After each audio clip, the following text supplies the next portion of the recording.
2019లో పీఠం ఎక్కిన తర్వాత 2020లోనే ఇక్కడ కాన్స్టిట్యూషనల్ బ్రేక్ డౌన్ జరుగుతుందని డైరెక్ట్గా హైకోర్టు ఆ రోజు మాట్లాడింది. దీనికేం సమాధానం చెప్తావు? ఆ రోజు 14 సంవత్సరాల సీఎం తర్వాత ఇప్పుడు మళ్ళీ సీఎంగా ఉన్నారు చంద్రబాబు నాయుడు గారు. ఏ రోజైనా అతని హయాంలో, అతని అడ్మినిస్ట్రేషన్లో ఇలాంటి కామెంట్ ఏ కోర్టు అయినా ఎవరైనా చేయగలిగారా? ఒకసారి చెప్పండి. నువ్వు పీఠమికి ఒక సంవత్సరంలోనే, సీఎం అయిన సంవత్సరంలోనే ఆంధ్రప్రదేశ్ హైకోర్టు ఇలా మాట్లాడింది నీ మీద. ఇది అథెంటికేషన్. నేనేం వేగ్గా మాట్లాడట్లా, అబద్ధం చెప్పట్లా నీకులాగా.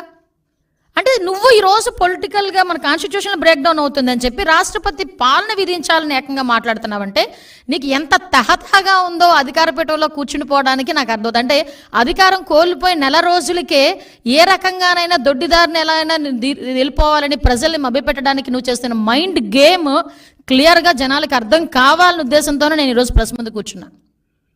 ఈరోజు ఎవడైనా పరామర్శకి వెళ్ళి అమ్మ ఎలా జరిగింది, ఎంతమంది పిల్లలు, ఏంటి నీ పోషణ ఏంటి, నా మనిషివి కదా, నీకు ఎంత కాంపన్సేషన్, పార్టీ నుంచి ఎంత కాంపన్సేషన్ ఇస్తాను, ఇలాంటివి మాట్లాడాలి.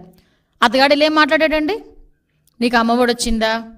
అమ్మఒడి నేను ఉంటే ఇచ్చేవాడిని, వసతి దీవెని ఇచ్చేవాడిని, ఇప్పుడు చంద్రబాబు నాయుడు గారు అవన్నీ ఇచ్చారా, అవన్నీ అయినాయా, ఇవన్నీ మాట్లాడతాడు ఎవడైనా? మైండ్ దొబ్బిందని తెలుసు. మరీ ఇంతలాగా జగన్మోహన్ రెడ్డికి పరామర్శ అంటే నేను ఎందుకు క్లియర్గా ఎక్స్ప్లెయిన్ చేస్తున్నానంటే, అతను పొలిటికల్గా ఒక ప్లాట్ఫామ్ గురించి ఎత్తుక్కుంటున్నాడు. దానికి మాచర్ల అనే ఇష్యూని క్రియేట్ చేసుకున్నాడు.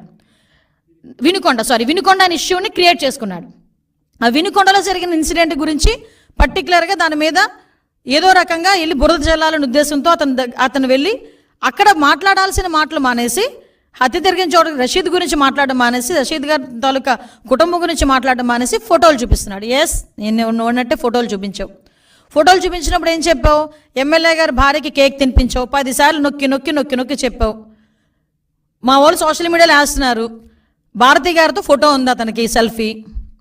మరి ఎమ్మెల్యే గారి తాలూకా ఒక్క జిలానీనే హత్య చేశాడు, జిలానీనే అరెస్ట్ చేశారు, మిగతా వాళ్ళందరినీ ఎందుకు అరెస్ట్ చేయలేదు, ఇతనితో ఇంతమంది ఫోటోల్లో ఉన్నారు అని నువ్వు అన్నప్పుడు భారతి గారిని కూడా అరెస్ట్ చేయాలా?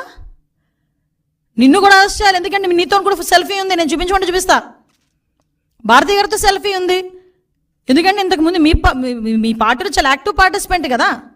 వాళ్ళ మధ్యలో ఉన్న వర్గ విభేదాలతో ఒకరినొకరు అక్కడ చంపుకోవడం అనేది తప్పు. నేను దానికి ఏకీభవించట్ల. చంపుకోవడం అనేది ఎట్టి పరిస్థితుల్లో అంత బ్రూటల్గా చంపడం అనేది తప్పు.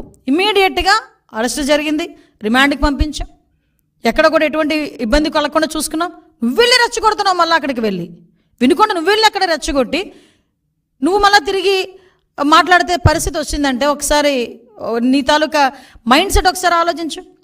నువ్వు మళ్ళీ ఈరోజు ఎంత దారుణం అంటే గవర్నర్ గారి దగ్గరికి వెళ్తావట. ఓ పని చేయండి, గవర్నర్ గారి దగ్గరికి వెళ్ళేటప్పుడు మీరు కూల్చేసిన భవనాలు, అదేవిధంగా ఇక్కడ డీజీపీ ఆఫీస్ పక్కన, ఎందుకు ఈ ఎగ్జాంపుల్ చెప్తున్నానంటే డీజీపీ ఆఫీస్కి కరెక్ట్గా 1 కిలోమీటర్ దూరంలో ఉన్న పార్టీ ఆఫీస్ మీద నువ్వు దాడి చేసావు. ఈరోజు చంద్రబాబు నాయుడు గారు చలో ఆత్మకూరు పెడితే అక్కడికి వెళ్ళి చంద్రబాబు నాయుడు గారి ఇంటి గేట్లకి వెళ్ళి పెద్ద పెద్ద రాడ్లు తాడులు కట్టి బంధించావు. చంద్రబాబు నాయుడు గారి ఇంటి మీదకి నీ తాలూకా ఎమ్మెల్యే ప్రమోషన్ గురించి చంద్రబాబు నాయుడు గారి ఇంటి మీద జోగి రమేష్ వెళ్ళి దాడి చేశాడు. ఇలాంటి సంఘటనలు మా తోట చంద్రయ్య అనే బీసీ వ్యక్తిని జై జగన్ అన్నందుకు పీక కోసి చంపేశావు. మరి వీటన్నిటి మీద మేమెవరి దగ్గరికి వెళ్ళాలి? ఆ రోజు మేము వెళ్ళి ఉండాలి. ఆ రోజు ఇవన్నీ మేము ఆ రోజు ఇలాంటి సంఘటనలు ఎస్ మేము కూడా ఒక బుక్ వేసాం.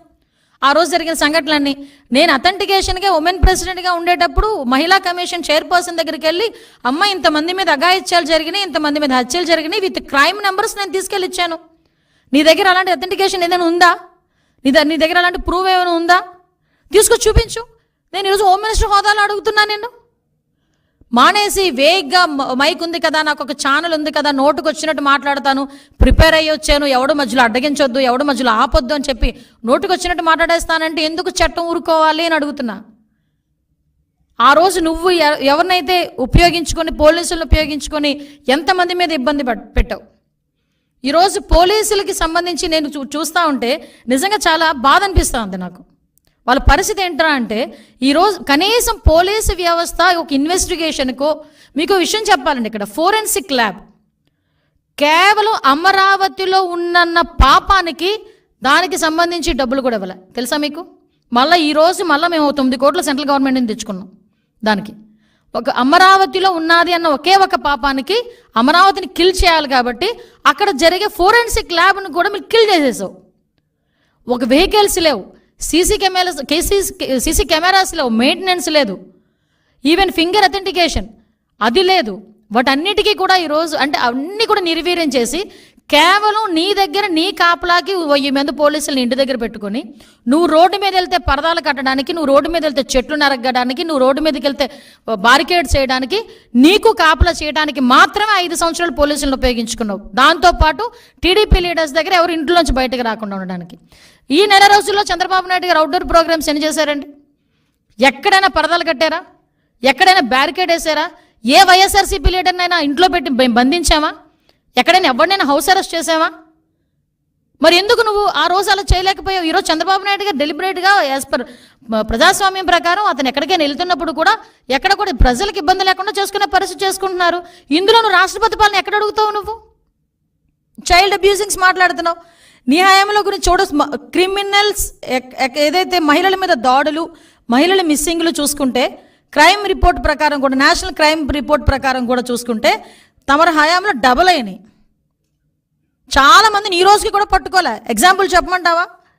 రాజమండ్రి దగ్గర తమరందరూ కలిపి వెళ్ళి దిశ పోలీస్ స్టేషన్ ఓపెన్ చేసి ఆడవాళ్ళందరితో పాటు నువ్వు కూడా వెళ్ళి ఒక రిబ్బన్ కట్ చేసి వచ్చావు. ఆ రోజు సాయంత్రానికి గ్యాంగ్ రేప్ అయిన ఒక అమ్మాయిని ఆటోలో వదిలేస్తే ఈ రోజు వరకు ఆ నిందితులను పట్టుకోలేదు. అంతవరకు ఎందుకయ్యా? తాడేపల్లి నీ ఇంటి దగ్గర ఒక గ్యాంగ్ రేప్ జరిగితే కాబోయే భర్త ముందు భార్యని అత్యాచారం చేస్తే వెంకటరెడ్డి అన్నవాడిని ఈ రోజుకి కూడా పట్టుకోలేకపోయావు. ఆ రోజు 5 సంవత్సరాలు నీకు సరిపోలేదు. ఈరోజు ఎక్కడైనా జరిగిన ఏ ఇన్సిడెంట్లోనైనా చైల్డ్ అబ్యూజింగ్స్లో ఇమ్మీడియట్గా మేము అరెస్ట్ చేసి పోక్సో యాక్ట్ కింద వాళ్ళని లోపల పెట్టి రిమాండ్కి పంపించి ఇమ్మీడియట్గా స్పెషల్ కోర్టులు కూడా ఏర్పాటు చేసి వాళ్ళకి అతి తొందరగా శిక్ష పడేటట్టు కూడా చంద్రబాబు నాయుడు గారు ఆదేశాలు జారీ చేశారు. జగన్మోహన్ రెడ్డి నిన్ను ఒకటి అడుగుతున్నా, లాస్ట్ 5 సంవత్సరాలు సీఎంగా ఉన్నావు కదా, రమ్య హత్య కేసు గురించి నువ్వు మాట్లాడలే, స్నేహలత హత్య కేసు గురించి మాట్లాడలే, ఆఖరికి అనూష హత్య కేసు గురించి నువ్వు మాట్లాడలే, నీ నియోజకవర్గంలో జరిగిన నాగమ్మ హత్య కేసు గురించి కూడా నువ్వు ఏ రోజైనా మాట్లాడేవా నోరిప్పి? బట్ మా సీఎం గారు మొన్న రీసెంట్గా చీరాల్లో ఒక హత్య జరిగితే ఇమీడియట్గా నన్ను అక్కడికి పంపించి 36 గంటల్లో నిందితులను పట్టుకుని ఆ అమ్మాయికి ఎక్స్గ్రేషియా కూడా ఇచ్చొచ్చాం. ఇప్పుడు కూడా చైల్డ్ అబ్యూజింగ్స్ ఎక్కడైనా జరుగుతున్నాయి, చిన్నపిల్లల మీద అఘాయిత్యాలు జరుగుతున్నాయి అని సంఘటన తెలిసిన వెంటనే నాకన్నా ముందు ఆయన స్పందిస్తున్నారు, ఆయన మాట్లాడుతున్నారు పోలీస్ డిపార్ట్మెంట్ వాళ్ళతో. అది అడ్మినిస్ట్రేషన్ అంటే. అసలు ఏ రోజు కూడా ఈవెన్ గాంజా మీద కానీ, చిన్నపిల్లల మీద హత్యలు రేపుల మీద కానీ ఏ రోజైనా హోమ్ డిపార్ట్మెంట్ని కూర్చోబెట్టి ఒక రివ్యూ అయినా చేసావా? నువ్వు ఈరోజు లా అండ్ ఆర్డర్ గురించి మాట్లాడుతూ ఉంటే, నీతులు చెప్తా ఉంటే సిగ్గు అనిపించట్లేదా? మేము సిగ్గుపడాలా ఈరోజు? ఇది నేను ప్రజలకి చెప్పాలి ఈ విషయాలన్నిటి. నేను ఎంత దారుణంగా మా మీద బురద చల్లడానికి, మన మీద బురద చల్లడానికి. ఎందుకు మన అన్నారంటే ఈరోజు ప్రజలందరూ కూడా మ్యాండేట్ ఇచ్చి ఈరోజు చంద్రబాబు నాయుడు గారిని కూర్చోబెట్టారు. అంటే చంద్రబాబు నాయుడు గారి మీద ఒక మాట మాట్లాడుతున్నారంటే ప్రజలందరి మీద కూడా మాట్లాడినట్టే. చంద్రబాబు నాయుడు గారు is not a common man. CM ఆయన, రాష్ట్ర ముఖ్యమంత్రి, ప్రజల చేత ఎన్నుకోబడిన రాష్ట్ర ముఖ్యమంత్రి. మీకు ప్రూవ్ ఉంది, మాట్లాడండి, మేము సరిదిద్దుకుంటాం. ఎస్, ఇది ఇలా జరుగుతుంది, మీరు చెప్పండి, నిజమైతే కనుక మేము యాక్షన్ తీసుకుంటాం. యాక్షన్ తీసుకోకపోతే మీరు మాట్లాడండి. అంతేగాని ఒక వర్గ విభేదాల మధ్యలో జరిగిన వినుకొండ ఇష్యూని బేస్ చేసుకొని ఈరోజు ఒకసారి